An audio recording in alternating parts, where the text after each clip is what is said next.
Hello guys, welcome back to my channel. আজ আমি তোমাদের সামনে নিয়ে এসেছি একটা ভর্তা রেসিপি। এটা হচ্ছে পালং শাক ভর্তা রেসিপি। আমরা তো অনেক রকম ভর্তা বানিয়ে থাকি, তাহলে এই ভর্তা রেসিপিটা একবার দেখে নিও পুরো। আশা করি তোমাদের রেসিপিটা খুব ভালো লাগবে। ভালো লাগলে অবশ্যই লাইক, শেয়ার অ্যান্ড কমেন্ট করো। এই জন্য প্রথমে আমি একটা কড়াইয়ে চাপিয়ে দিয়েছি। কড়াইয়ের মধ্যে আমি এখানে সর্ষের তেল দিয়েছি 4-5 চামচের মতন। সর্ষের তেল গরম হয়ে গেলে এর মধ্যে আমি গোটা জিরে আর মৌরি ফোড়ন দেব। গোটা জিরে আর মৌরি ফোড়ন দিয়ে দিলাম। এটা ভাজা ভাজা হয়ে গেলে এর মধ্যে আমি 4-5 কোয়া রসুন ছোটো ছোটো করে কেটে রেখেছি, সেটা আমি দিয়ে দিলাম।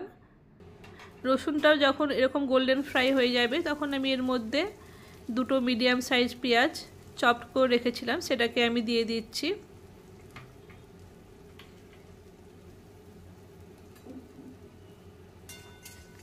পেঁয়াজটা দিয়ে দেওয়ার পর একটু নাড়াচাড়া করে নেব।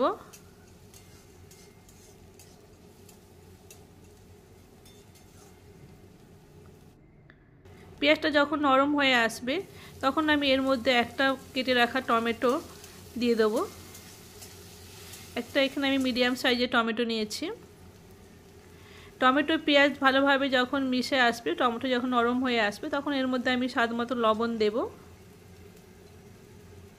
স্বাদ মতো লবণ দিলাম এখানে আমি। আর এখানে দিলাম 1 চামচ চিলি পাউডার,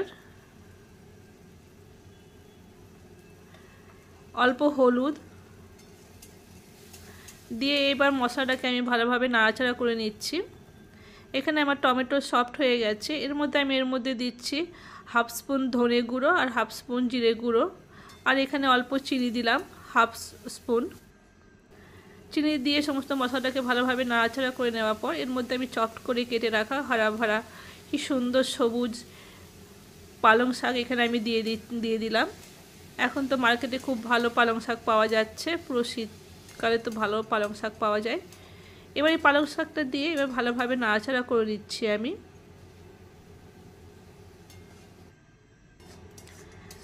এখানে পালং শাক দেখো পুরো নরম হয়ে গেছে, পুরো মশলার সাথে পুরো মিশে গেছে। এবার এই পালং শাকটাকে, যেহেতু এটা ভর্তা হচ্ছে, একটু টাইট বানাতেই হবে, তার জন্য এখানে আমি পালং শাকটাকে একটু টাইট করার জন্য 1 স্পুন এখানে আমি বেসন দিলাম। বেসন দেওয়ার পর এটাকে ভালোভাবে নাড়াচাড়া করে নেব পালং শাকের সাথে। যখন পালং শাকের সাথে ভালোভাবে মিশে যাবে এবং কড়াই থেকে যখন পালং শাকটা উঠে আসবে তখন আমাদের পালং শাক ভর্তা একদম রেডি।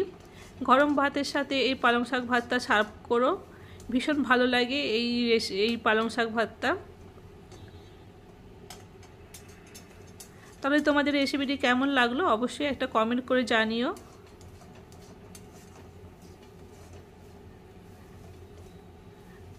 বেসন দেওয়ার পর এটাকে ভালোভাবে নাড়াচাড়া করে নিতে হবে। এখানে পালং শাক ভর্তা আমার একদম রেডি হয়ে গেছে। ঠিক এইভাবে ড্রাই করে নেব আমরা পালং শাকটাকে।